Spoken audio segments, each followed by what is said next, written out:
To compare Ninigret's political strategies to King Philip's during the late 17th century is like to compare apples and bananas. Though both are fruit, they have very little else in common. We now can look at these two sachems, discuss their political strategies and choices at the end of the 17th century. You know, many people say I was a lot like you when I first became sachem of the Wampanoag tribe around 1670. I was strategic, defended my people, and fought hard for land. Some might even say that I was fearless for wanting to fight the English in the mid-1670s. True, you were a great deal like me when I was a young sachem in the 1630s and 40s. I too believed that fighting for land was the most important thing for a tribe. By the end of the century, I believed that being clever and protecting my people was the more important role I could take as a leader. I do believe I saw you in 1669 when many of the sachems of our region met to discuss what we could do to defeat the colonies and keep them off our land. And I do believe that you agreed that we should do what we could. What made you change your mind then, Ninigret, seeing how you did not fight with us? I was at the meeting, but soon after I realized there was a lot more to lose if we tried to fight the English. I figured it was more important to save my people than it was to save my land.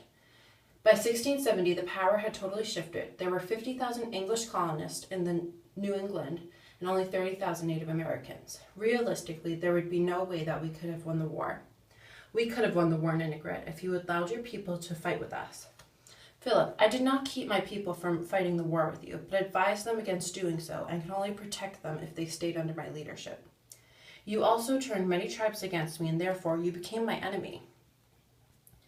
Ninigret, you have forgotten that you beheaded many of my Wampanoag warriors and gave them over to the English. This action, too, makes you my enemy.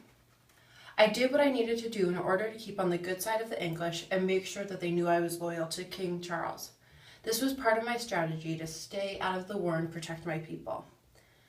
Yes, and my strategy was to fight for my land and get as many tribes to fight alongside me. Especially as a young sachem, I had very little to lose and believed strong alliances would help me win the war. As you can see, these two sachems had very different strategies at the end of the 17th century. Though they both wanted to fight against the English in the beginning, Ninigret knew that it would not be the best idea for him or his people. Therefore, he formed a type of alliance with the English and the crown to keep him out of the war. King Philip had the strategy to get as many Indian tribes to fight against the English with him and to fight for their land. These political strategies differ because Ninigret is trying to save his people and Philip is trying to save his land.